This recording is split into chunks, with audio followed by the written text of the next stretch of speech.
O tema, então, né, que a gente vai revisar e depois finalizar, é estabelecimento empresarial.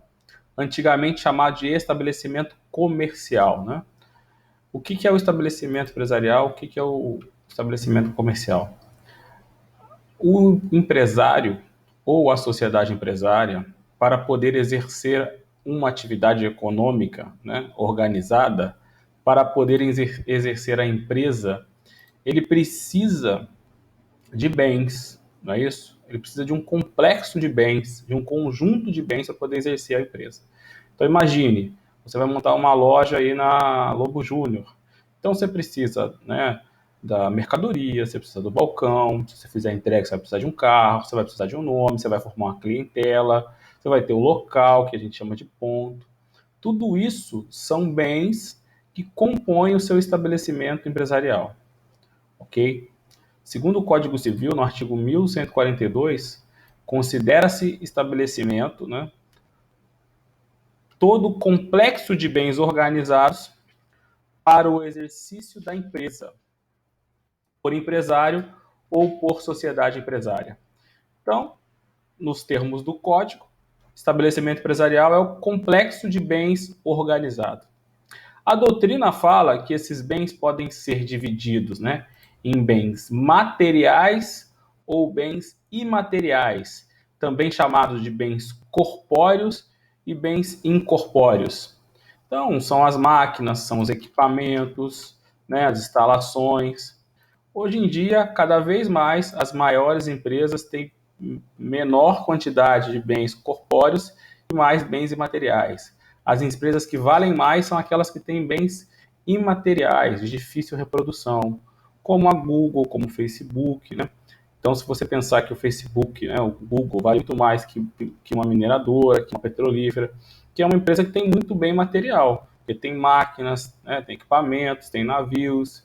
Então, hoje em dia, né, as grandes empresas são aquelas que têm, né, a maioria das grandes empresas são aquelas que investem muito, né, no desenvolvimento de bens imateriais. Okay? Bens imateriais, como você já, né, observou aí, né, ou incorpóreos também chamados, são aqueles que, né, resultam da vontade do ser humano, do desenvolvimento do ser humano, né, da abstração humana. Ou seja, são as marcas, os patentes, os desenhos industriais, o nome do empresário, né? Então são invenções realizadas, né, pelo empresário para ele poder desenvolver a atividade econômica organizada. Dependendo da atividade, eu tenho mais bens imateriais ou mais bens materiais, mas não importa. O que importa é que esse conjunto de bens, seja eles materiais ou imateriais, sejam eles corpóreos ou incorpóreos, são chamados, definidos, tratados como um conjunto e chamado de estabelecimento ou estabelecimento empresarial, antigamente estabelecimento comercial. Estabelecimento é o conjunto de bens utilizado pelo empresário. É bom a gente se lembrar que, né, o estabelecimento ele vai estar num local, né, ele tem um ponto, certo? O ponto compreende o estabelecimento. O estabelecimento está, ou melhor dizendo, o estabelecimento está compreendido em um local, em um ponto. Mas não é só o ponto, é muito mais que isso. Né? É o ponto, as mercadorias, o nome, a clientela, né? Tudo isso vai compor a organização, tudo isso vai compor aquele conjunto chamado de estabelecimento. É muito comum a legislação tratar os bens de forma, né, global, em conjunto, em vários momentos. Você já deve ter visto em outras situações. Porque é importante fazer isso, porque vai ter efeitos, né, em conjunto, ou porque a lei quer dar um contexto, a lei quer dar um direito, ou quer dar um dever a esses bens em conjunto, e não de forma isolada. Então, assim como a lei trata os bens utilizados pelo empresário, né, para o exercício de uma atividade reunidos e chamados de estabelecimento, ela vai fazer da mesma forma, a título de exemplo, lá, né, no inventário, né, ou no falecimento, com a morte de alguém, não é isso? Essa pessoa, se houver patrimônio, ela deixa lá esse patrimônio que é chamado de espólio, né? O espólio é o conjunto de bens deixados pelo falecido, também chamado de decujos, também chamado de autor da herança, para os seus herdeiros, né? Então, a pessoa faleceu, ela vai deixar todos os seus bens para todos os seus herdeiros. Num primeiro momento, não há divisão, não é isso? Num primeiro momento, né, haverá a nomeação de um inventariante que vai tomar conta de todos os bens. Num primeiro momento, todos os herdeiros são donos de todos os bens. Não há divisão. Então, João faleceu e deixou, né, Pedro e Carlos como filho, e deixou 2 casas. No momento do seu falecimento, até a finalização do inventário, Pedro é dono das 2 casas, né, em conjunto, né, em comunhão, né, em parceria com o seu irmão, né, por exemplo, né, se for o herdeiro irmão, ok? Então, ambos são donos dos 2 bens, ou do conjunto dos bens, ok? O inventário vai servir para isso, né, para fazer a transferência da titularidade desse patrimônio, né, que era do falecido e foi passado para os seus herdeiros, e também para fazer a partilha, né, ou seja, ver o que cada um vai ficar. Pode ser que eventualmente cada um fique com um imóvel, em sendo 2, ou pode ser que não, até porque os imóveis podem ter valores diferentes, né? Mas o que eu quero que você perceba é que é muito comum a legislação fazer isso, tratar os bens em conjuntos por questões, né, de direito. Acontece também com a massa falida, que são os bens de um empresário que fale, né, até a sua divisão para os credores. Então, o segundo exemplo aí, né, da hipótese nas quais a lei trata os bens de forma conjunta. É assim com o estabelecimento empresarial. O estabelecimento empresarial é um conjunto de bens que o empresário se utiliza para desenvolver a sua atividade. É comum para pequenas empresas, talvez até médias, né, ter apenas e tão somente um único estabelecimento empresarial. Mas, né, também é possível e mais comum para as grandes empresas que elas tenham diversos bens em conjunto ou diversos estabelecimentos empresariais. Então, no meu exemplo, você tinha uma única loja aí na Lobo Júnior, mas você poderia ter uma rede de drogarias em vários locais. Então, você tem diversos estabelecimentos. O que a gente chama de loja, né, de unidade, é o que o direito vai nomear como estabelecimento, ok? O que mais?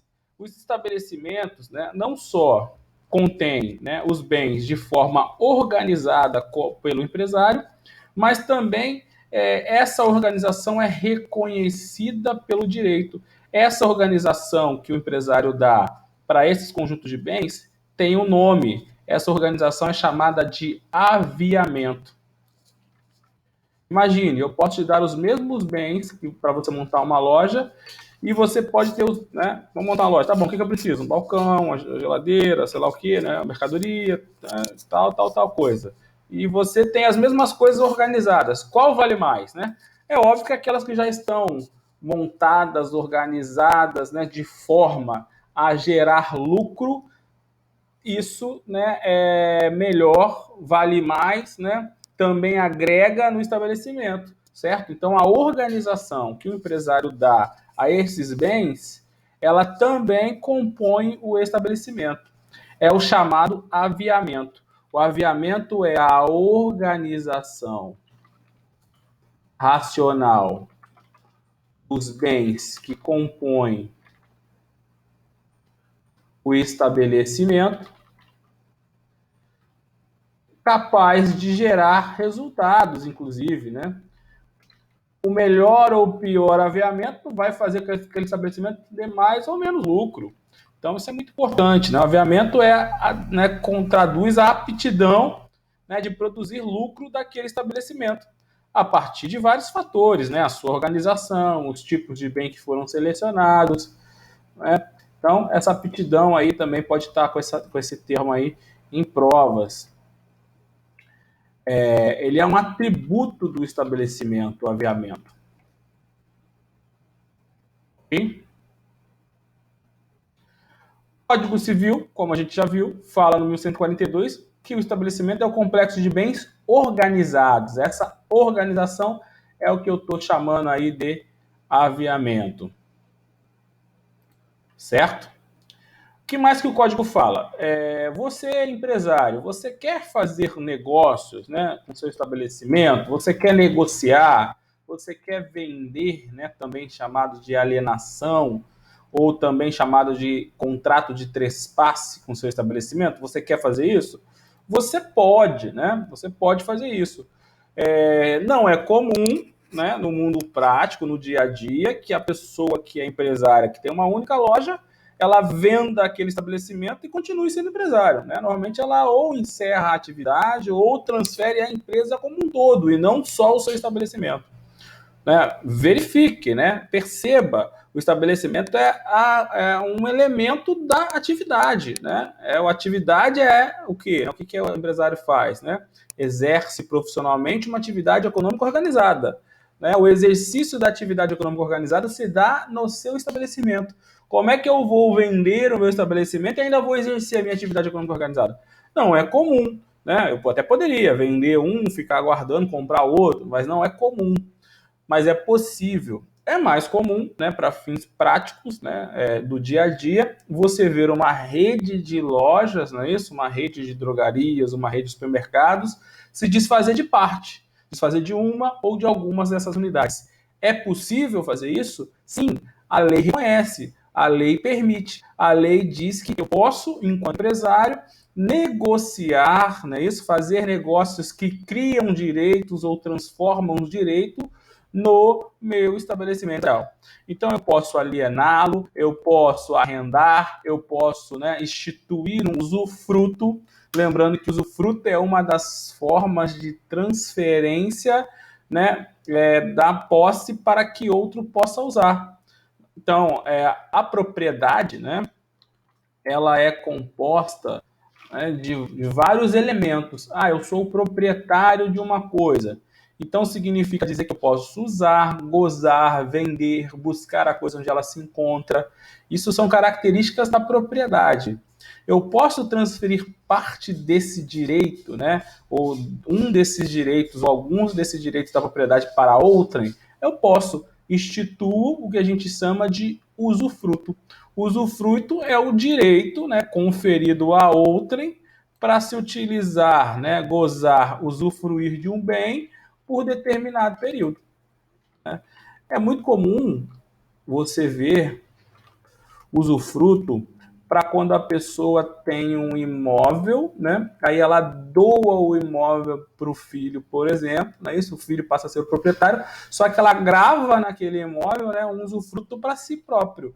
Ou seja, enquanto ela viver, né, ela vai usar e gozar o bem. Mas a propriedade já não é mais dela, a propriedade é do filho. Isso é muito comum, isso é possível. Em estabelecimento não é tão comum, mas a lei prevê essa possibilidade. Mas quando se transfere uma loja, pode-se dizer que fiz transferência do estabelecimento, mesmo tendo outra loja? Sim, pode-se dizer sim. Na verdade, é isso que você fez. Porque o estabelecimento é cada conjunto. Se eu sou uma rede, tenho 10 lojas, eu transferi um, transferi dois, continuei com outros. Veja, né? Pense, eu exerço uma atividade econômica organizada. Por exemplo, sou comerciante de medicamentos, né? Tenho uma rede de drogarias. E a minha atividade econômica organizada, né, ela é exercida em vários locais. Eu tenho vários estabelecimentos para desenvolver minha atividade. Eu entendo que eu quero, né, vender aqueles que estão, né, dando o menor resultado, que não estão dando lucro ou dando um pouco lucro. Posso fazer isso? Posso. Então, vou pegar o pior loja e vou vender.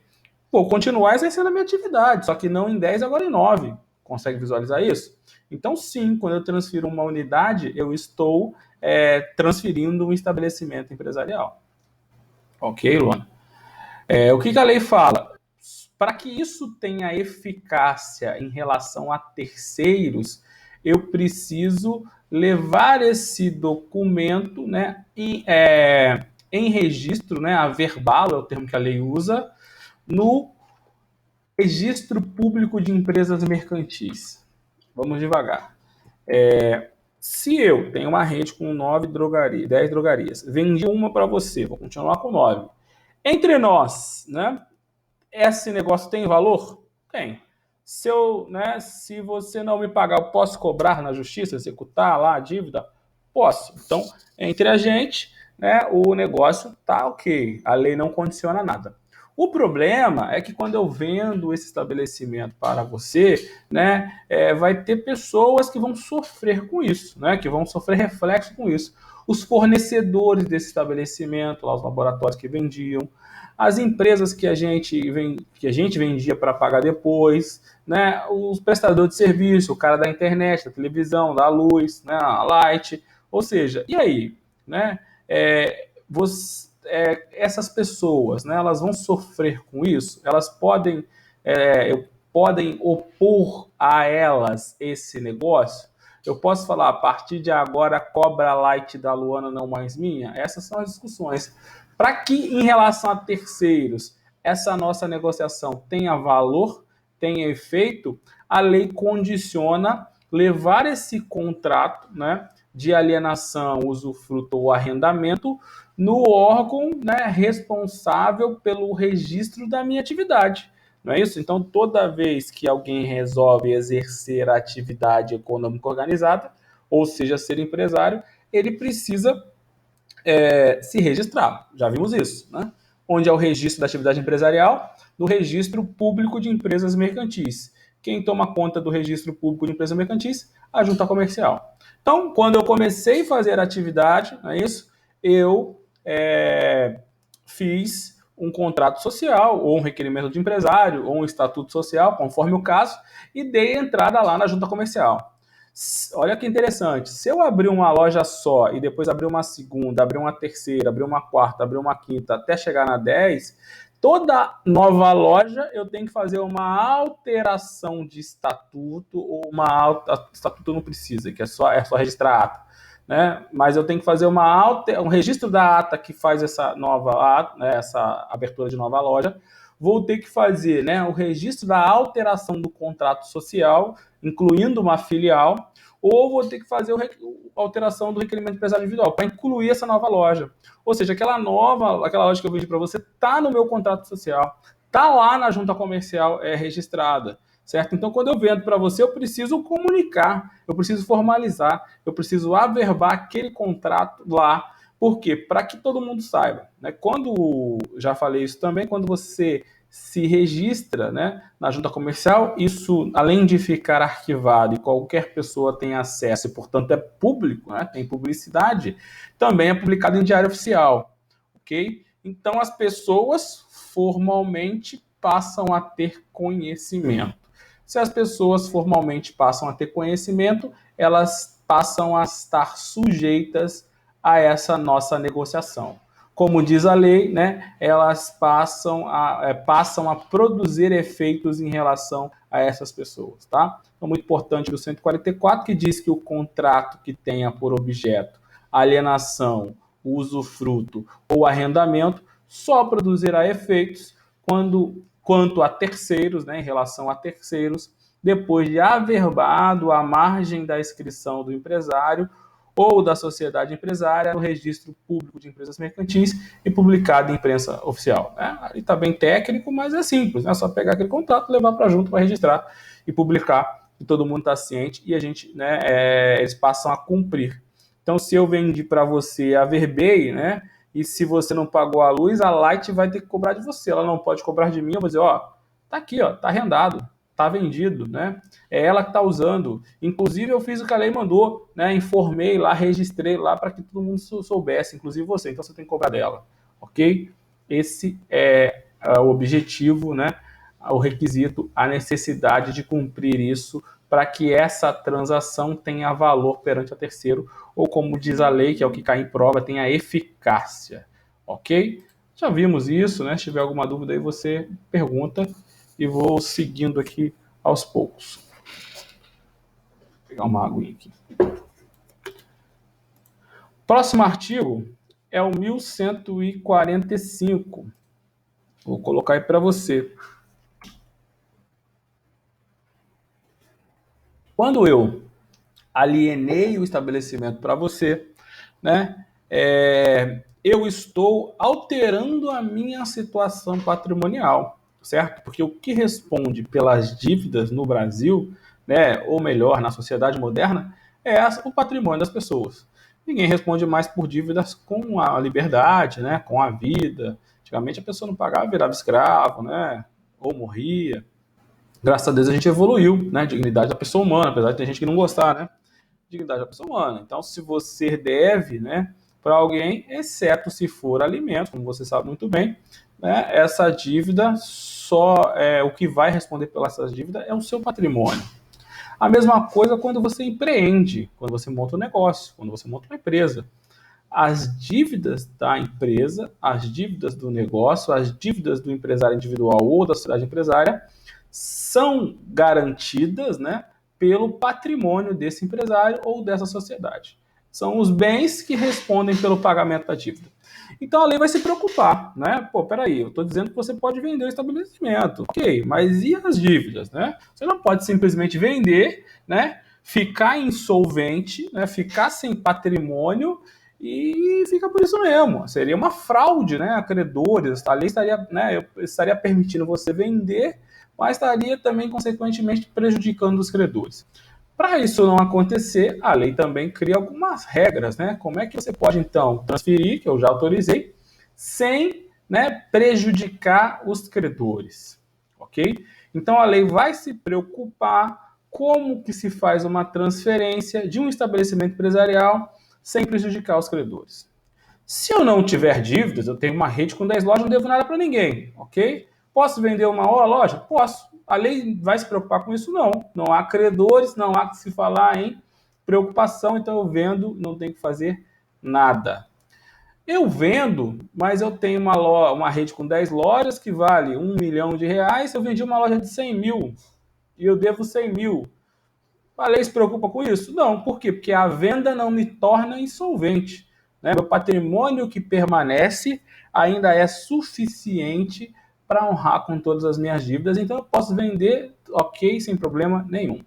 A preocupação da lei, né, que ela regulamenta, ocorre quando a minha venda me torna insolvente. Ou seja, essa venda, se eu não pagar os credores, vai fazer com que o meu patrimônio fique inferior ao necessário para honrar os credores. Aí a lei se preocupa.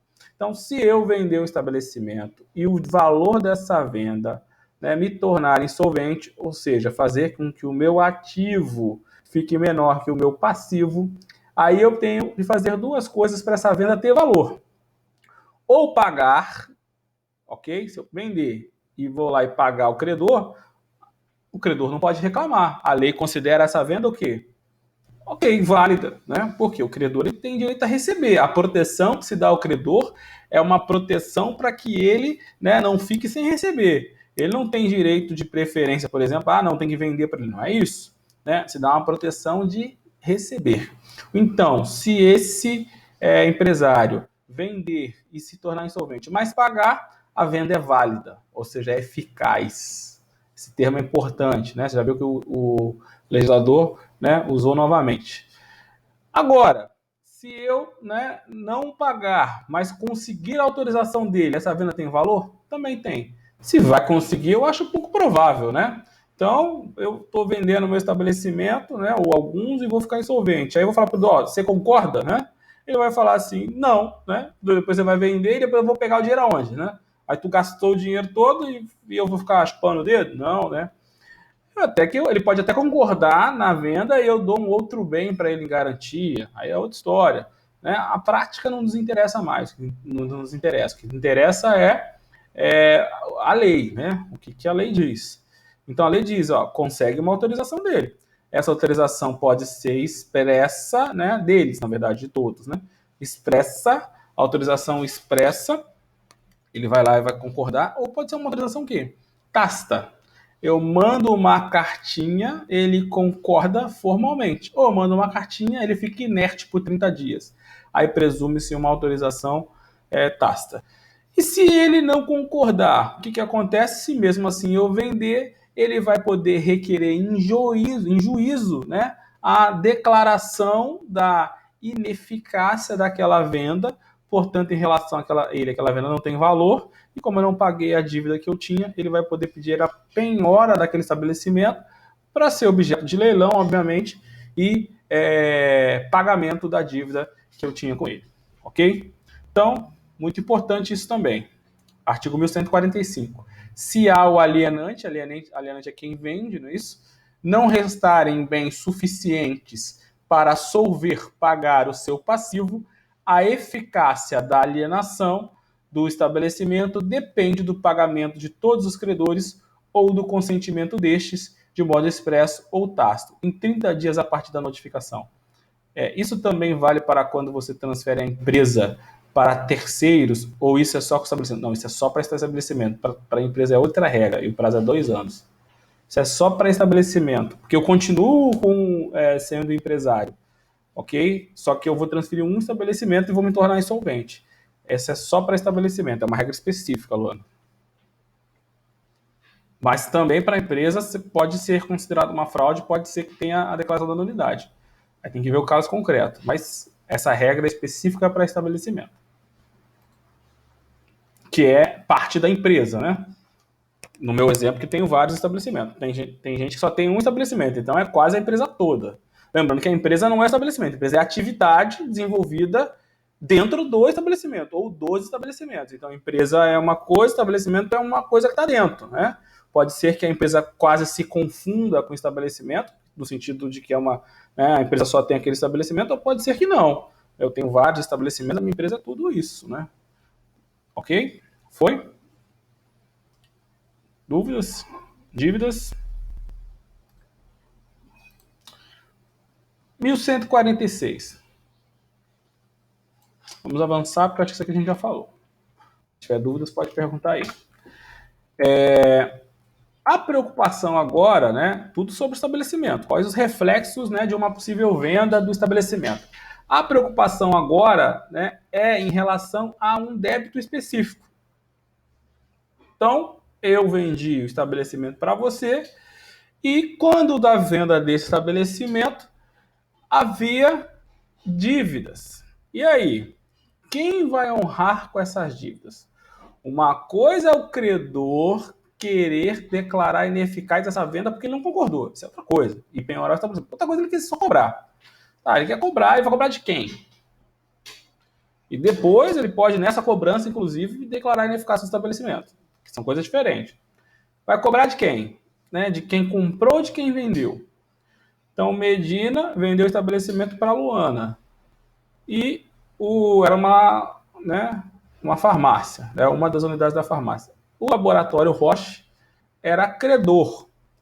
Ele quer cobrar. Ele pode cobrar do Medina, ou pode cobrar da Luana, ou pode cobrar de ambos. Essa é a pergunta que a lei responde para a gente, né? Ou define a regra.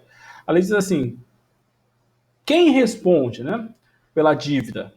Ambos respondem. Vamos analisar primeiro, né, a responsabilidade do adquirente. Então, a Luana, quando compra essa loja, quando compra esse estabelecimento, ela deve verificar todas as dívidas, olhar toda a contabilidade, olhar os balanços, olhar as notas fiscais, olhar as duplicatas não pagas, olhar o SPC, o Serasa, olhar os protestos, né, as ações trabalhistas, tudo, né? Por quê? Porque ela é responsável pelas dívidas do estabelecimento.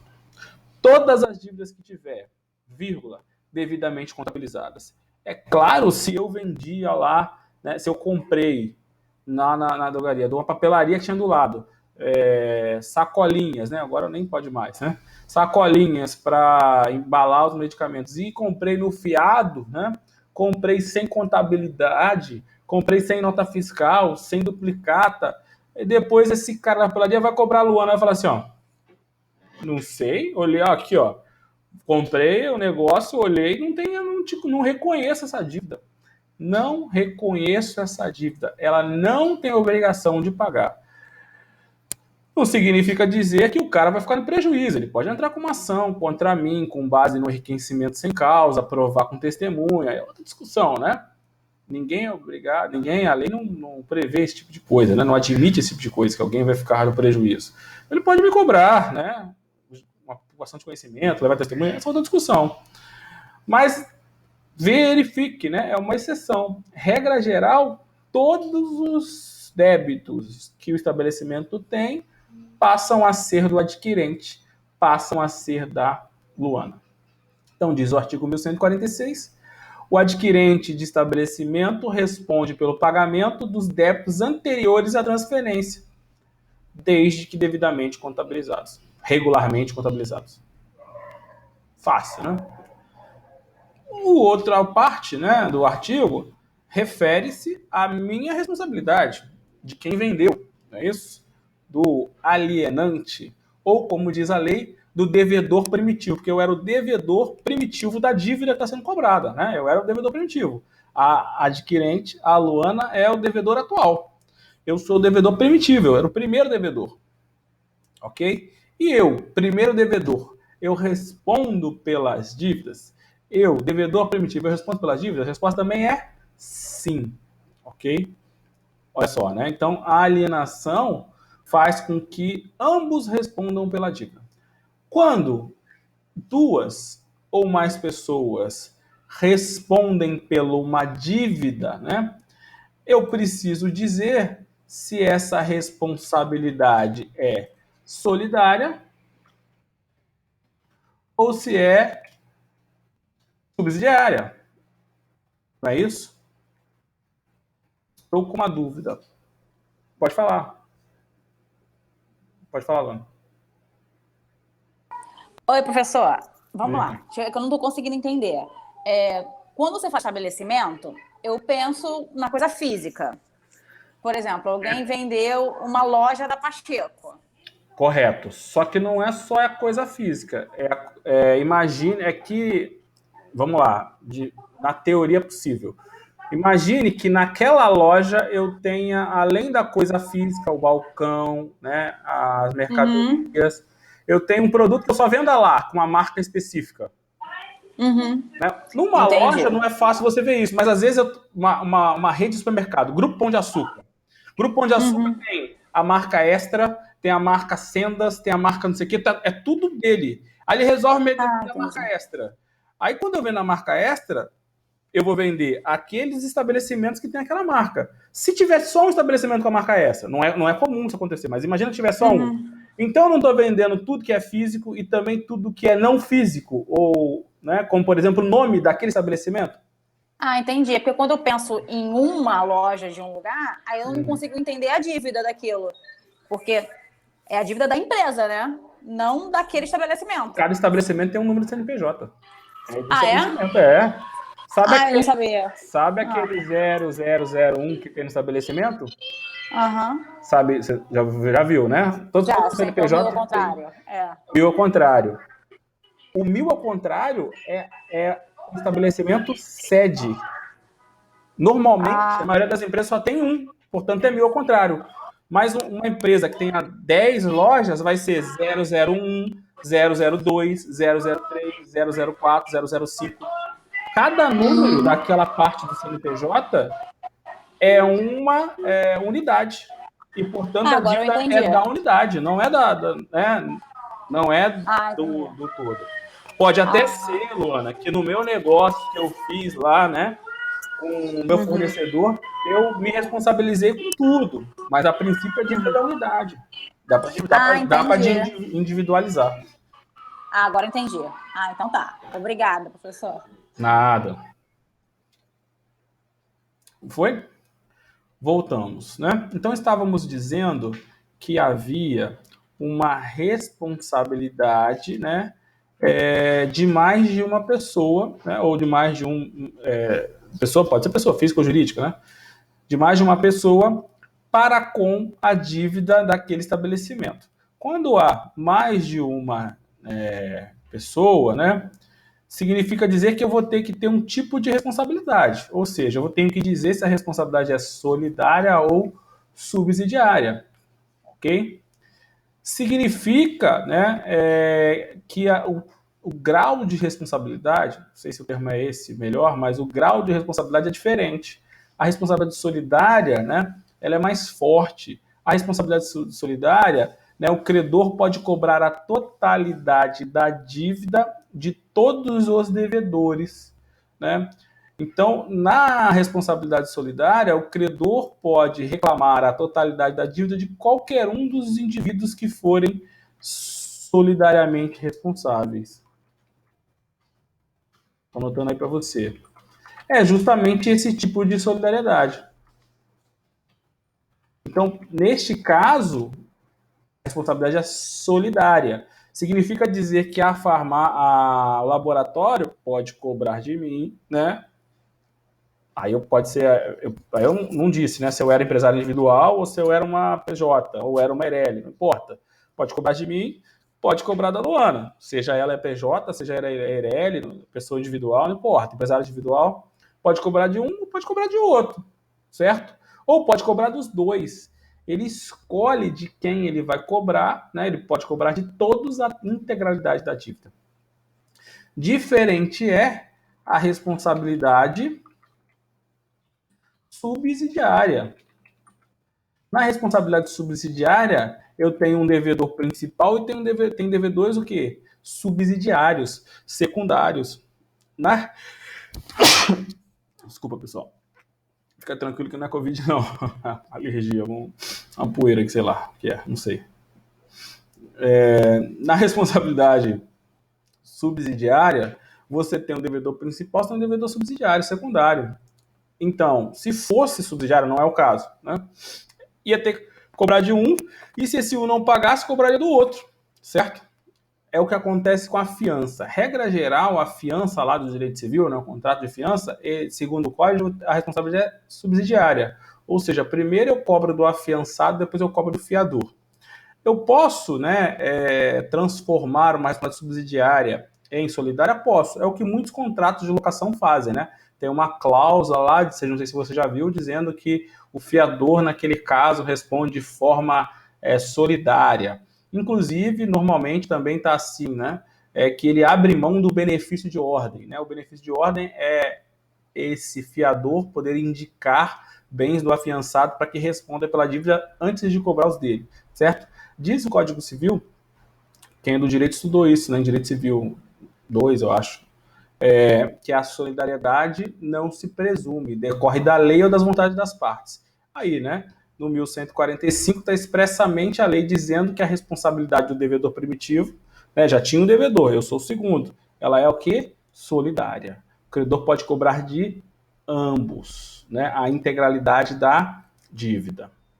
Para finalizar, o artigo se preocupa, né, com o prazo que eu vou ficar devendo, com o prazo da dívida devedor primitivo, porque a Luana, ela está comprando o estabelecimento, então ela vai dever aquela dívida até que a dívida seja paga ou até que haja, por exemplo, a prescrição. Ok?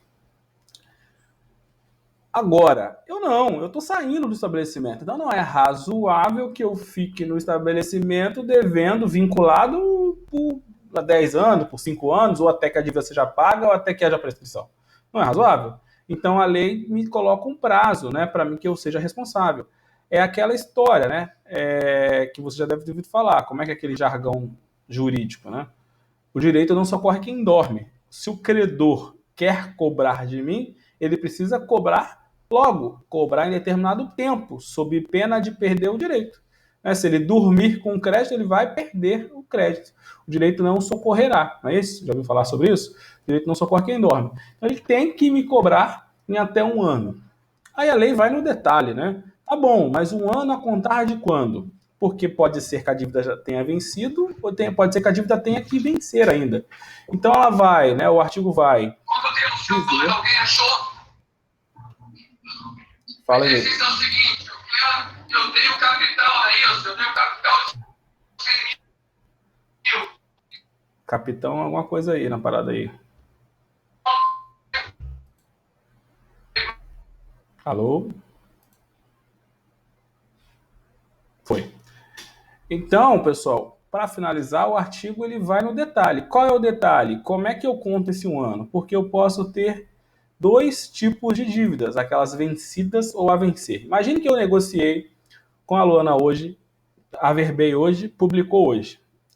E aquela dívida da Roche já estava vencida. Ou seja, a partir de hoje, que ela tem ciência, pelo menos formalmente, que eu vendi e que a Luana comprou, ela começa a contar para ela esse 1 ano, concorda? Porque ela já pode me cobrar. Por quê? Porque a dívida já estava vencida e porque ela já teve ciência. Então, a partir da publicação, para as dívidas vencidas, tudo bem, Ney, sem problema. As dívidas vencidas, elas, né, passam a correr, né? Ou melhor, o prazo para cobrar do devedor primitivo passam a correr, porque pode cobrar. Mas imagine que houvesse uma segunda dívida, que eu ainda não tinha mencionado, para um outro laboratório, né? Sei lá, me fala o nome de outro laboratório aí de remédio.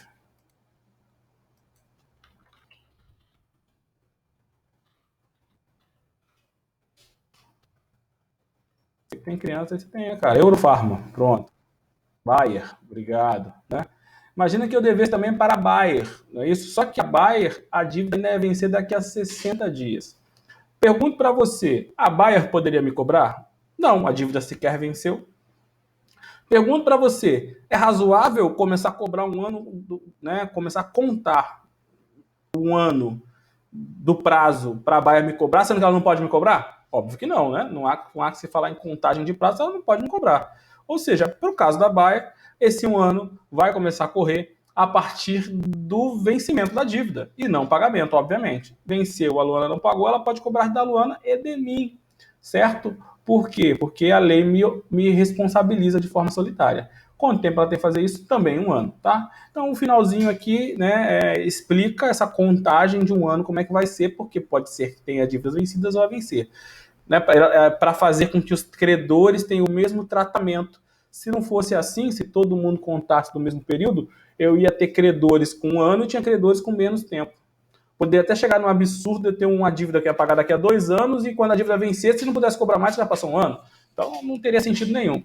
Então, o 1145 preocupa-se em regular a responsabilidade pelas dívidas, né, do estabelecimento quando alienado. E preocupa-se em dizer quem responde. Já vimos que ambos respondem, né? Tanto o adquirente quanto o alienante, também chamado devedor primitivo, e neste caso com uma responsabilidade solidária por 1 ano a contar da alienação do estabelecimento e ciência, que é a publicação, ou do vencimento da dívida. 1146. O adquirente responde pelo pagamento dos débitos anteriores à transferência. Transferência do quê? Do estabelecimento. Desde que regularmente contabilizados. Continuando o devedor primitivo, solidariamente obrigado pelo prazo de 1 ano, a partir quanto aos créditos vencidos da publicação e quanto aos outros da data de vencimento, né? O artigo é grande, tem muita informação, mas, né, espero que você tenha pegado aí. Qualquer coisa, a gente volta. Ok? Continuando. 1147. O que o 1147 se preocupa? 1147 vai se preocupar com a concorrência quando da alienação do estabelecimento empresarial. Ou seja, eu vendi o estabelecimento para você. Eu posso montar outro em frente, né? Eu posso montar outro na rua de trás? Eu posso concorrer com a Luana? Essa é a pergunta. E a resposta você já sabe, né? Depende. Sacanagem, né? A resposta é: se houver previsão no contrato, né, dizendo que eu posso, eu posso. Se não houver autorização, né, no contrato, a lei diz que não. A lei diz que eu tenho 5 anos, né, de cláusula de não concorrência. É uma cláusula legal, né? Cláusula legal de não concorrência. Então, por 5 anos, eu não posso montar outra atividade, né, para concorrer com a Luana. É legal isso, né? É uma proteção a essa transferência, uma proteção ao adquirente que esqueceu de colocar no contrato. A lei o protege, a lei diz, não havendo autorização expressa, o alienante do estabelecimento não poderá concorrer com o adquirente nos 5 anos subsequentes à transferência. Então, a proteção, que você está comprando o negócio, né, você não pode ser surpreendido, né, um tempo depois com quem te vendeu concorrendo com você, ok? Exceto se houver cláusula de concorrência.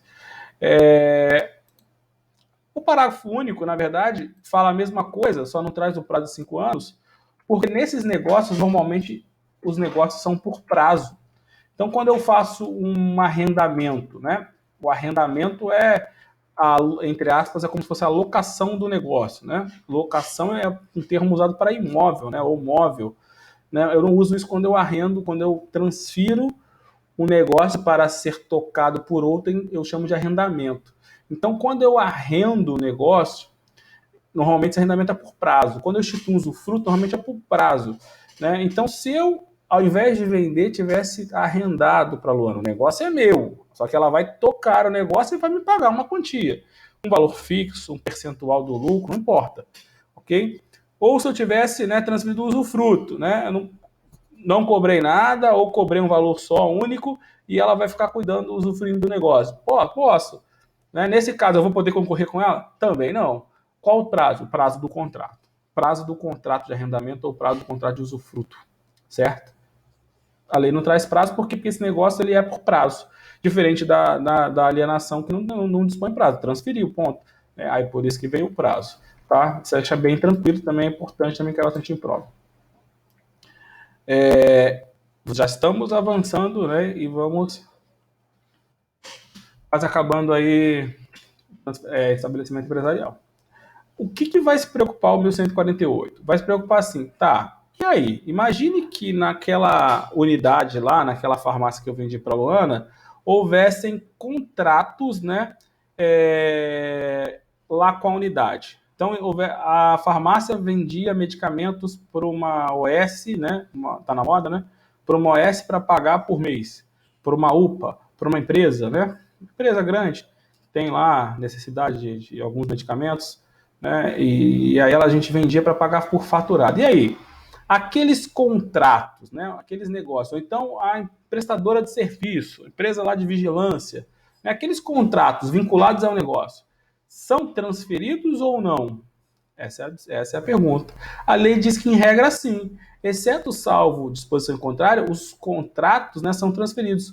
Em outras palavras, como diz a lei, a Luana se subroga nos meus direitos. Né? Subrogação é substituição. Então, o adquirente se subroga nos contratos estipulados, né, pelo estabelecimento. Então, tinha um estabelecimento lá, meu, com contratos para mim de fornecimento de energia, de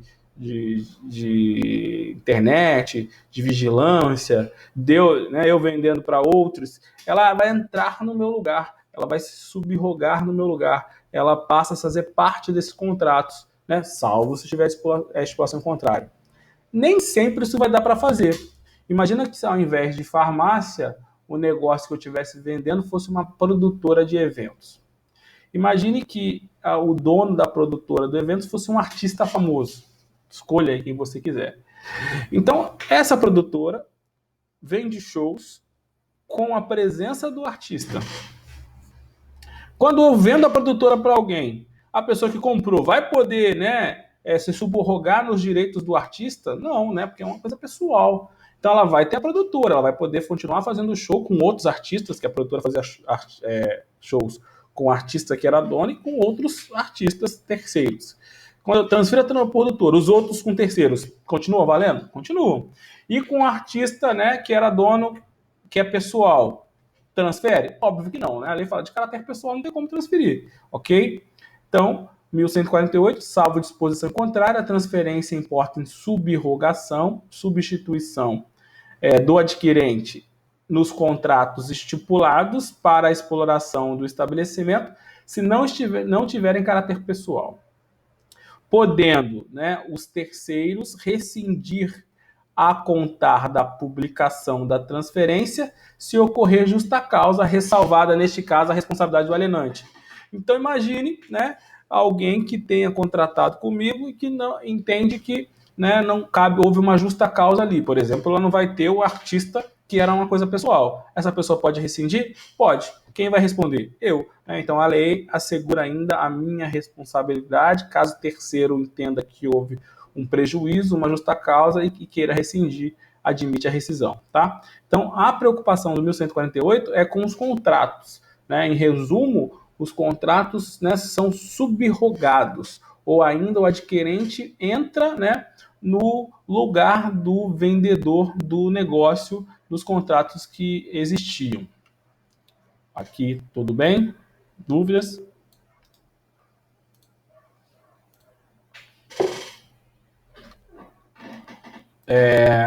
1149.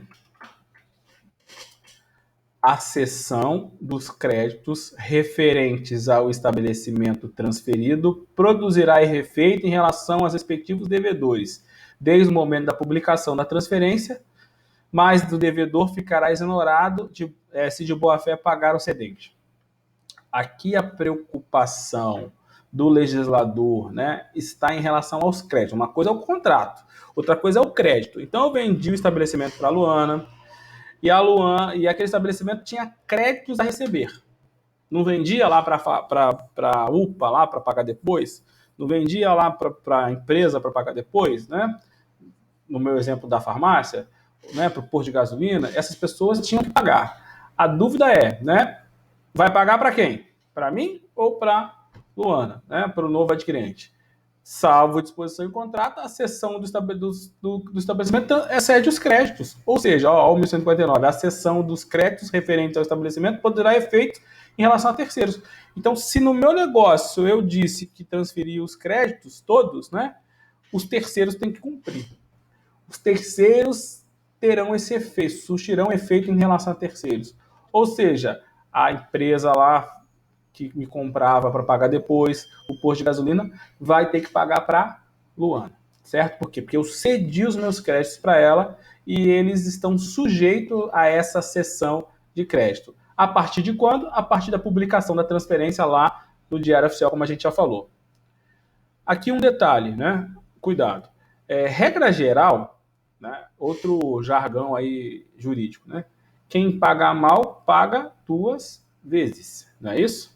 Então, se você me deve um dinheiro, outra coisa, não esquece o exemplo, e você me deixa no meu vizinho, eu não autorizei, se o vizinho não me pagar, você pagou mal, vai ter que pagar de novo, não é isso? Ah, professor, mas não é justo. Realmente não é justo, e você vai ter que me pagar, e você pode até entrar na justiça e pleitear a devolução do dinheiro que você deu para ele, né? Com fundamento no enriquecimento sem causa, né? Então existe a previsão legal que ninguém pode se locupletar em benefício de outro, ninguém pode se dar bem em vontade de outro. Então você pode até cobrar dele, provar que deixou dinheiro, levar testemunho, pegar a câmera, sei lá como é que você vai provar isso, e ele vai te devolver o dinheiro lá, vai ser obrigado a devolver o dinheiro se você provar isso numa ação, né? E é outra parada, certo? Mas em relação a gente, você pagou mal. Você não me pagou, pagou errado, pagou para outra pessoa, certo? Se pagou errado, paga de novo. Essa é a regra. Mas agora, no caso concreto, aqui no nosso exemplo, eu vendi para a Luana. Por mais que tenha sido publicado e por mais que a cessão do crédito tenha valor em relação a terceiros, se por engano o terceiro pagar errado, me pagar, a lei entende que se for de boa fé esse pagamento tem valor. Porque ele foi levado a erro, né, vamos dizer assim, né? Pô, mas ele não, né, ele não viu a publicação. Então, neste caso, excepcionalmente, a pessoa paga mal e a lei vai entender que se for de boa fé, né? Boa fé, né? Claro que não pode depois ficar provado que eu fui lá em conluio, né? E má fé para ele, né? Para prejudicar a Luana, não. Boa fé. Se for de boa fé, pagou equivocado, aí em relação ao terceiro, ele se libera dessa obrigação. Então, esse devedor, que ao invés de pagar a Luana, que deveria ter pago, porque eu transferi o estabelecimento, cedi os créditos em relação a terceiros, portanto, essa cessão tinha valor, esse terceiro, por engano, me pagou, certo? Está de boa fé. Ele está livre da obrigação? Está livre da obrigação. Vai aplicar a regra geral, pagou mal, pagou às vezes? Não. Significa dizer que a Luana vai ficar no prejuízo? Também não, né? A Luana pode me cobrar, falar assim, ô filho, né? Esse dinheiro era meu. No nosso negócio, todos os créditos deveriam ser pagos para mim. Ele se equivocou, né? A lei liberou ele da obrigação. Não vou poder cobrar dele, eu posso cobrar, aí ela vai poder cobrar de mim, né? Aí eu não posso também me enriquecer indevidamente, ela vai poder, com base no contrato que a gente tem, dizendo que todos os créditos eram dela, ela vai poder me cobrar, inclusive judicialmente. É outra coisa, certo? Então, tudo que trata, né, sobre estabelecimento empresarial, previsto no Código Civil, a gente viu, tá? 1142 até o 1149. Até aqui alguma dúvida? O próximo assunto é em relação à proteção dada ao ponto que o estabelecimento comercial tem? Calma que eu vou explicar. O estabelecimento comercial ou empresarial, né? Eu tô velho e ainda fico usando um nome antigo. O estabelecimento que o empresário tem, ele tem bens corpóreos e incorpóreos, já vimos isso. Bens corpóreos, máquinas, equipamentos, bens incorpóreos, marca, nome, ponto, é um clientela, né? O ponto empresarial é ou compreende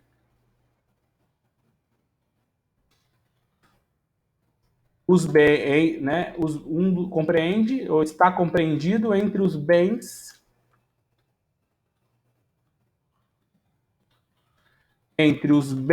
que compõem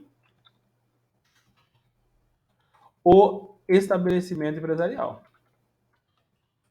Não tinha falado dele ainda, acho que não, né? Então, o que é o ponto, pessoal? O ponto, sim, é o local físico. Todo estabelecimento tem um ponto, endereço, né? A rua, ok? O ponto é a localização, ponto também chamado de ponto empresarial, é a localização do estabelecimento. Ponto é importante? Pra cacete, né? Dependendo da atividade é fundamental. Uma loja, um restaurante, o ponto é tudo. Uma loja na Lobo Júnior, vai vender. Uma loja na Rua de Trás, lá, vai vender para ninguém, né? Porque o ponto é ruim. Então, o ponto é muito importante para o estabelecimento empresarial. O ponto, ele é protegido. O ponto, né, ele é parte do estabelecimento empresarial, ok? O ponto, ele é valorizado. Por quê? Porque o empresário, ao desenvolver a sua atividade, ele faz com que as pessoas, né, que os clientes, a clientela, conheçam aquele local e comecem a ir para lá comprar. Então, o ponto vai ter mais valor ou não a partir do momento que ele é conhecido dos seus clientes. Concorda comigo? Inclusive, tem valor, né? O que a gente chama de fundo, né, de comércio ou fundo empresarial é o valor do estabelecimento empresarial em razão do desenvolvimento do seu ponto. Então, pessoal, de novo, né? O estabelecimento empresarial, ele é desenvolvido no local. Já vimos isso. O estabelecimento empresarial, ele vai ter mais valor ou menos valor a partir do seu ponto. O empresário, né, ele vai formando um ponto, né? O que a gente chama de formação do ponto também é chamado de fundo de comércio. Eu falo de fundo de comércio. O que é o fundo de comércio? É o valor que o estabelecimento tem em razão de um ponto bem desenvolvido. Então vamos pensar aqui no caso concreto. Você vai comprar um restaurante. Você vai somar uma cadeira, vai somar a mesa, vai somar, né, o freezer, vai dar X, 20 mil reais, por exemplo. O cara quer 100 mil. O que ele está te vendendo também? O que está incluído no preço? O fundo de comércio, ou o ponto que ele tem. Né? Ele criou ali um ponto, ele criou ali um lugar que as pessoas vão para lá para comprar. Se você abrir no dia seguinte, aquelas pessoas vão continuar comprando, certo? A princípio, né? Concorda? Inclusive, o ponto ele existe ainda que o estabelecimento esteja situado em um empreendimento, não, um prédio, melhor dizendo, alugado. Então, o ponto comercial ele existe, né? Ele é protegido, inclusive, para o comércio que é situado num local alugado. E no local alugado, a legislação se preocupou ainda mais. Porque se o ponto está situado num estabelecimento que o prédio, né, é do próprio empresário, a lei nem se preocupa.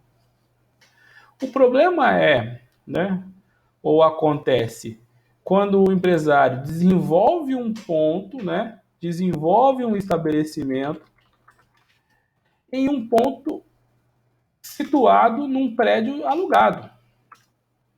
E aí, né? Ele trabalha lá 10, 20, 30 anos. E muitas vezes, em algum momento, o dono do prédio fala assim: agora eu não quero mais alugar. É razoável isso, né? A legislação se preocupa com isso?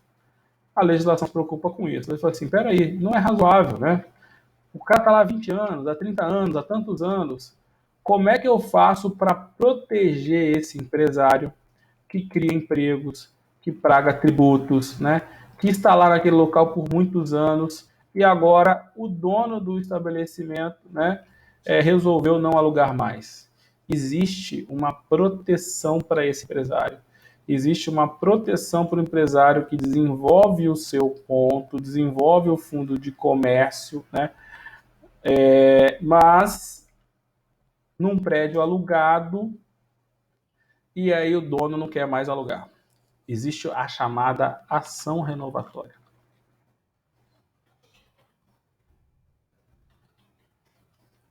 A ação renovatória está prevista no artigo 51 da Lei de Locação de Imóveis Urbanos.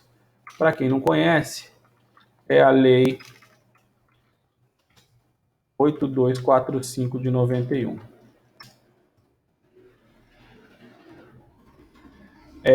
A Lei 8245 de 91, como eu já disse, dispõe sobre a locação de imóveis urbanos. Vai fazer um panorama da lei agora, depois a gente fala de renovação em seguida. O que trata, né, essa lei? Trata da locação de imóveis urbanos. Não vai se aplicar, por exemplo, a vaga de garagem, não vai se aplicar, por exemplo, aos imóveis da União, não vai se aplicar, por exemplo, aos espaços destinados à publicidade, à parte hotéis, né? Ok? A lei vai criar, né, vai trazer toda a regulamentação em relação às locações de imóveis urbanos. Então, vai, por exemplo, dizer, né, quais são os deveres dos locadores, vai dizer, por exemplo, quais são os deveres dos locatários, né? Então, é dever de um locador entregar o imóvel para que o locatário possa usar, manter a locação de forma que o locatário possa usar, fornecer recibo do pagamento de aluguel, pagar despesas extraordinárias, né? Tem várias obrigações aí elencadas para os locadores de imóveis. Da mesma forma, tem várias obrigações locadas, né, elencadas para os proprietários, né, locatários, perdão, de imóveis, né? A mais comum é pagar o aluguel, prestar garantia, né? Pagar as despesas ordinárias, né? Tem aí, a aula não é de locação, é só uma introdução. Essa lei, por exemplo, que fala, né, quais são as espécies de garantias possíveis em uma locação. Então, numa locação pode ser, né, garantida através de caução, fiança, seguro-fiança, por exemplo, já deve ter ouvido falar. É aqui que fala do direito de preferência. Então, se você for locatário de um imóvel e o locador quiser vender, ele primeiro precisa te notificar. Vai falar assim: estou vendendo o imóvel por 100 mil reais à vista. Você tem interesse? Né? Porque se você tiver interesse, a lei te garante o direito de preferência. Ou seja, ele vai ter que vender para você ao invés de vender para outro. Certo? Se ele não fizer isso, você pode exigir em juízo, né, que o imóvel seja vendido para você. Você deposita o preço lá e a condição, e o juiz vai dar para você o direito de ficar com o imóvel. Isso é o direito de preferência. Entre outras coisas, né? A lei é bem extensa e é bem importante. A lei divide os imóveis urbanos em 3 tipos. As locações, né? Locações. Imóveis, locação vai dar na mesma. Locações de imóveis residenciais, locações de imóveis de temporada, locações de imóveis não residenciais.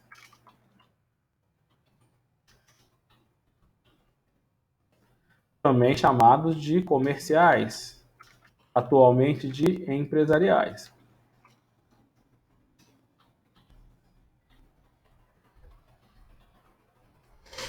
pensar em alguns detalhes aqui de cada locação, né, algumas regras específicas só para a gente se lembrar. Por exemplo, na locação de imóvel residencial, primeiro você mora, depois você paga. Não é permitido o pagamento antecipado, né? Tem gente que cobra, mas está ilegal, né? Na alocação de imóvel residencial, né, os contratos são com prazos maiores, porque a lei, né, estipula isso. Estipula que os contratos das locações de imóveis residenciais devem ser de no mínimo 30 meses, né? Se não for com 30 meses, existe uma penalidade, né, para o locador que não vai poder despejar o locatário. Bem técnico, mas não vamos entrar nisso. Mas por isso que todos os contratos são de no mínimo 30 meses. Já deve ter ouvido falar isso. Isso vem da época da inflação, em que a pessoa alugava o imóvel, depois de um ano queria que você saísse para alugar mais caro, porque os preços subiam muito, né? Perdeu um pouco o sentido, mas ainda está lá na lei.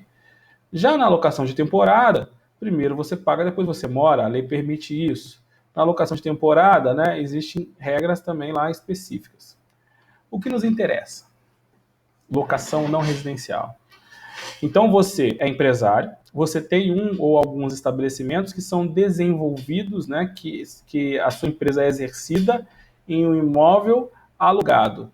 E aí você está lá há vários anos e o locador não quer alugar. A lei te permite que você fique lá? Sim, mas apenas por mais um período. Lembre-se que existe uma propriedade, né? É garantido no Brasil o direito à propriedade. Então ele é dono do imóvel. Então você não vai ficar lá a vida toda. Mas a lei te dá um benefício, te dá uma colher de chá. Protege a sua, né, empresa. Protege o seu ponto que você construiu lá durante vários anos. E fala assim, ó, vamos fazer o seguinte então. Ele não quer alugar, você está aqui também, está muito tempo trabalhando, construiu um ponto, tem clientes, né? Vamos fazer o seguinte, então eu te dou o direito de você ficar por mais um contrato. Então se você está aqui, né, há 10 anos, qual foi o seu último contrato? Quanto tempo foi seu último contrato? Se seu último contrato foi de 10 anos, você vai prorrogar por mais 10 anos. Se for por 5 anos, por mais 5 anos. Se for por mais um ano, mais um ano. Então, primeira questão aqui importante, né? Para o que a lei te dá direito? É a prorrogação por mais um contrato. Eu posso estar lá há 20 anos, só que todo ano eu tinha um contrato renovado. Ou seja, eu tinha 20 contratos de um ano. Vou poder ficar mais 20 anos? Não, apenas mais um, porque meu contrato era de um. Eu posso estar lá por 20 anos, mas eram 4 contratos de 5 anos que foram renovados. Vou ficar por quanto tempo? Por mais 5. Então, não importa se eu estou lá há 10, há 20, há 30 anos, eu vou poder ficar por apenas mais um contrato. Aí eu tenho que pegar o contrato para saber qual é o prazo do contrato. Ok? A condição de pagamento, né? O locador vai oferecer o valor e se ele não aceitar, o juiz vai dizer através de uma perícia. Então imagine, eu pago mil reais, aí eu falo assim, ó, agora eu acho que vale 1.100, eu ofereço 1.100. Se ele não quiser, o juiz vai nomear uma perícia para discutir qual é o valor a ser pago, ok? Então a condição de pagamento vai ser resolvida dessa forma, pelo juiz através de uma perícia, caso não tenha acordo entre as partes. Show? Então vamos lá. Aí a lei fala assim, peraí, se você vai ficar mais um contrato, eu preciso ter contrato, né? Contrato escrito, para poder estipular esse prazo. Então, o primeiro inciso 1, fala que para mim poder renovar, eu preciso ter um contrato, né, escrito, porque tem que ter lá as condições, o prazo. Se eu não tenho contrato, não há que se falar em renovação. E você pode acreditar, tem muitos contratos, né, por aí verbal. No contrato prazo verbal. Assim, às vezes não é porque a pessoa está 20 anos que ela tem um contrato escrito. E a lei exige um contrato escrito. Certo? Então, cara, exemplo em casa. Meu pai tem kitnet lá para alugar e aluga verbal. Eu falei, pô, pai, pelo amor de Deus, manda os documentos, eu faço contrato aqui rapidinho. Não, meu pessoal, tá urgente, que não sei o quê. Como é que é a história? Casa de ferreiro, espeto de pau. Então tem muita gente, principalmente de imóveis mais simples, né? Que alugam de forma verbal e por prazo que indeterminado. A pessoa entra e não sabe quando vai sair. Certo? Se eu preciso renovar por mais um período, como é que eu não vou saber o período para renovar? Então não tem como. Então uma coisa está ligada à outra. Então não só é exigência legal que haja um contrato, também é exigência legal que o contrato seja por prazo o quê? Determinado. Determinado. 1 ano, 5 anos, 10 anos, prazo determinado. Ah, eu entrei há 20 anos atrás, fiz um contrato de 5 anos. Às vezes está no contrato, você já viu, o contrato se prorroga automaticamente por quantas vezes forem necessárias. Ou seja, eu tinha 5 automaticamente mais 5, automaticamente mais 5. Às vezes o contrato não é prorrogável automaticamente. Ou seja, eu fiz por 5 anos e o contrato não se prorrogou. Se eu estou num contrato que não se prorrogou, o que acontece quando o contrato acaba? Acaba. E aí o contrato passa a ser o quê? Verbal. Eu entrei numa loja, fiz um contrato por um período. 1 ano, 2 anos, 5 anos, não importa. Esse contrato não está lá previsto que se prorroga automaticamente. Portanto, esse contrato, ele acontece o que com ele? Ele acaba. E dali? Eu estou sem contrato? Não, estou com contrato verbal. Né? Ou ainda, se prorroga de forma indefinida. Tem que ver o que está escrito no contrato. Pode ser que ele se prorrogue, mas não tenha prorrogação. Então, tem que estar no contrato o quê? Prorrogação automática pelo mesmo prazo. Certo? 5 mais 5. 1 mais 1. Se eu não falar nada, ele vai se prorrogar ou não, e pode ser que se prorrogue por prazo determinado. Então, são condições, né, para exigir isso. Contrato por prazo escrito, contrato por prazo determinado. As duas outras condições têm a ver com a formação do ponto. Eu não disse que a lei protege aquele ponto que você criou. Eu não disse que a lei protege aquele trabalho que você desenvolveu durante 10 anos para as pessoas saberem que naquela esquina ou naquele ponto tinha lá um bom restaurante, uma boa loja de material de construção, um lugar que tinha tudo que ela precisa naquele ramo. Isso foi formado durante um tempo. Então, se eu estou lá 6 meses, aponta a ser protegido. Se eu estou lá 5 anos, mas troquei de atividade por 5 vezes, cada hora eu tinha um negócio lá. Ah, montei, troquei. Tem gente que faz isso. Aponta a ser protegido? Não. A clientela formada? Não. A proteção legal? Não. Então a lei vai presumir que existe ponto, existe clientela, existe proteção a ser dada quando, né, o contrato a ser renovado tem no mínimo 5 anos. Eu posso ter 2 contratos, um de 2,5 e outro de 2,5. Eu posso ter 5 contratos de um. Eu posso ter um de 10, né, ou mais de 5, eu posso. Então, o mínimo que eu tenho que ter 5 anos. O prazo máximo do contrato a renovar, ou a soma dos prazos ininterruptos dos contratos escritos, seja de 5 anos. Aqui eu fico muito triste, porque muita gente que vai montar o seu primeiro negócio, vai lá, pega todo o seu dinheiro que recebeu, às vezes, de uma indenização trabalhista, e fala assim, vou montar uma loja, vou montar um restaurante. Aí faz o quê? Aí vai fazer e faz um aluguel de 1 ano. Aí pega todo o dinheiro que tem, único, né? Se não der certo, vai voltar a ser empregado. Não que seja ruim, né? Mas não é o que a pessoa quer. E aí vai investir no negócio. Vai reformar o negócio, vai comprar e tal. E vai investir. Aí faz o contrato de 1 ano. Aí o negócio dá certo. Aí chega no final de 1 ano, o que o dono faz? O dono do imóvel, o locador, fala assim, agora eu não quero mais alugar. Ou agora o aluguel era 1.000, agora eu quero 2.000. Há que se fazer alguma coisa? Há proteção legal para esse cara, para esse empresário? Não, 1 ano só. Então, se você vai montar um negócio, faça um contrato de pelo menos 5 anos. Porque se o negócio der certo, espero que dê, né, que dê, você pode renovar o contrato, inclusive, contra a vontade do locador. Se você fez de 1, não há que se fazer nada. Ou você paga o preço que ele quer, ou você sai.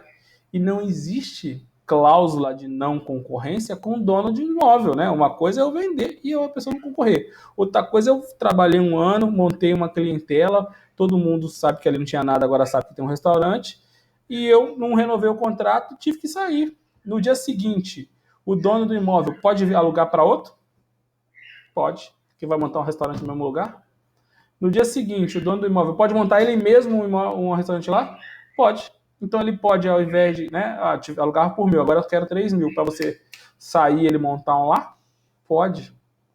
Certo? Então, 5 anos. Tá? Ah, mas se não der certo, vai pagar uma multa maior, mas, pô, tem que fazer um negócio para dar certo, porque isso é muito importante, tá? Então, prazo ininterrupto de 5 anos.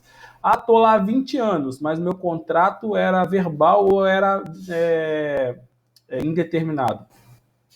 Babou. Antigamente, o pessoal ainda se protegia, né? Falava assim, não, eu vou entrar na justiça, vou enrolar, ele vai me demorar mais 5 anos para me tirar daqui. Isso era antigamente, hein? Cuidado.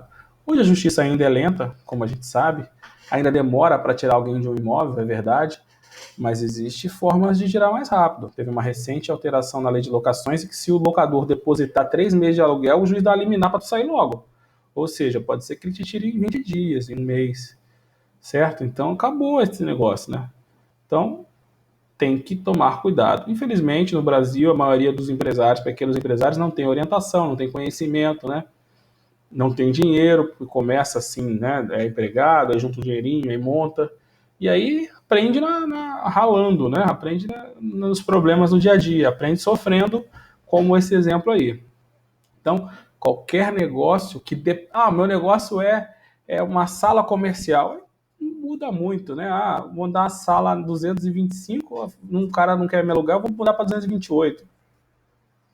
Acho que não muda muito, né? Escritório de advocacia, por exemplo, contabilidade, né? Porque não é um comércio, né, que depende do ponto. Agora, se a atividade é comercial, depende né, do local para as pessoas irem comprar, aí é importantíssimo um bom contrato de locação para te proteger, que você possa ficar lá um prazo que você entende, mínimo, e inclusive renovar depois, inclusive contrariamente à vontade do locador, ok? E o inciso terceiro, né, é uma complementação do inciso 2, né? O locador esteja explorando o seu comércio no mesmo ramo pelo prazo mínimo ininterrupto de 3 anos. É o que eu já falei, né? Você tem que ter 5 anos de contrato ou contratos e 3 anos por fim de uma mesma atividade. Então eu fiz de 5 anos, trabalhei lá 1 ano ou 2, resolvi trocar de atividade, resolvi. Estou 3 anos na última atividade, aí posso. Então, um complementa o outro, né? Eu não só tenho que estar lá no mínimo 5 anos, como as minhas atividades, né, tem que ser a mesma durante 3 anos. Então, não posso estar menos de 3 anos na mesma atividade, porque senão não vai pressupor a clientela, pressupor a formação de ponto, que é isso que a ação renovatória protege. A ação renovatória, ela protege justamente, né, o quê? O ponto, né, a clientela, essa formação feita pelo empresário nesse período lá que ele ficou lá. Para a gente finalizar, não menos importante, mas muito triste, né? É o período que a lei estabelece para você entrar com essa ação. A lei diz o seguinte: se você quiser entrar com uma ação renovatória, você pode, só que você não pode esperar deixar acabar o contrato para entrar. E é aqui que também a porca torce o rabo, como dizem por aí, não é isso? Aqui também que muita gente acaba perdendo o direito. O que o brasileiro sempre faz? Deixa para a última hora, né? Todo mundo é assim, inclusive eu. Deixa para a última hora. Deixa para os últimos minutos. Um contrato, imagine que eu dei um contrato feito dia 1º de janeiro de 2016 e vai finalizar, né, dia 31 de dezembro de 2020. Ou seja, 5 anos. Né? Ou 1º de janeiro de 2021, né? 5 anos, não importa, se conta de ano em ano. Ok? E aí? Me fala, né? Quando que na prática eu ia fazer ou me preocupar com essa renovação? Provavelmente no final do ano. O contrato só vence em janeiro, dezembro. Quando for 10 de janeiro, 10 de dezembro, eu ligo pro cara para perguntar, né? É assim? Quando tá faltando um mês, uma semana, eu ligo para ele, vamos renovar o contrato, não sei o quê. Se fizer isso, perdeu. Baboa. A lei exige que eu tenha, né, que eu entre com essa ação no máximo 1 ano e no mínimo 6 meses antes do término do contrato a renovar.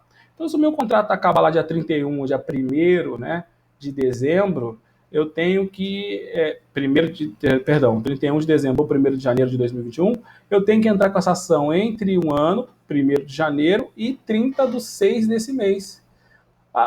O racional do legislador foi, porque nesses 6 meses, né, a gente resolve, né, resolve o valor, resolve tudo, para quê? Para poder a ação ser julgada, na teoria a ação ia ser julgada em 6 meses, né? E quando chegar em janeiro já tem um valor correto, quando chegar em janeiro já foi decidido se tem ou não direito à renovação e consequentemente ficar. Por isso que a lei manda entrar antes, por quê? Porque em teoria em 6 meses a ação já tinha sido julgada, e aí se ele tiver direito a ficar, ele vai ficar, se ele não tiver, ele sai. Se fosse para entrar antes, né, o juiz ia ter que dar uma tutela para ele permanecer até julgar a ação, deu para entender? Por isso que a lei já manda entrar antes. Então, na teoria, é legal. O problema é na prática alguém fazer isso. Já tive caso que a gente procurar no escritório, mas já tinha passado o prazo, e aí? Decaiu, né? O direito, para ser exercido, tem que ser exercido no prazo que a lei exige. E a lei traz um prazo aqui, né, bem escroto, né, bem ruim, né, bem incomum, que é muito comum, muito possível que a pessoa possa, né, pelo menos o pequeno empresário, aquele que eu já disse, que não estudou direito, aquele que não está bem orientado, uma grande empresa não vai acontecer isso. Então você, né, para finalizar, tem que saber que o prazo de ingresso da ação renovatória é 1 ano antes do término do contrato e 6 meses no mínimo, 1 ano no máximo, 6 meses no mínimo antes do término do contrato. No meu exemplo, termina no final do ano, 1º de janeiro até final de junho, ok? Do 6, certo? Do direito da renovação decai aquele que não propuser a ação no interregno de 1 ano, né? No máximo, até 6 meses no mínimo, anteriores à data de finalização do contrato em vigor, tá? Isso aqui é muito foda, sei, né? É uma pegadinha, né, ruim para o empresário, que pode deixar passar. O que você tem que fazer enquanto empresário? Quando chegar lá no final do ano, né, passado, quando faltar 1 ano, em dezembro, você já manda um telegrama lá, uma cartinha, um e-mail para o seu locador e fala assim, ó, eu tenho interesse em renovar o contrato. O senhor vai renovar? Sim ou não? E qual o preço? Sim ou não? Fechou? Já assina o contrato. Você não precisa esperar acabar para renovar o outro contrato, né? Para fazer um novo ou fazer a renovação desse contrato em vigor. Então, fechou, você já. Se o cara não respondeu, né? Ficar te enrolando, tu faz o que? Tu já. Janeiro já contrata o advogado, já entra com ação. Para não perder o prazo, né? Claro que tem um prazo até julho. Deu para entender? Tá, isso aqui é muito importante. Esse é o tema, acho que é o tema mais importante da aula hoje é a renovação. Bastante cai em prova, né? E bastante importante na prática também. Alguma dúvida?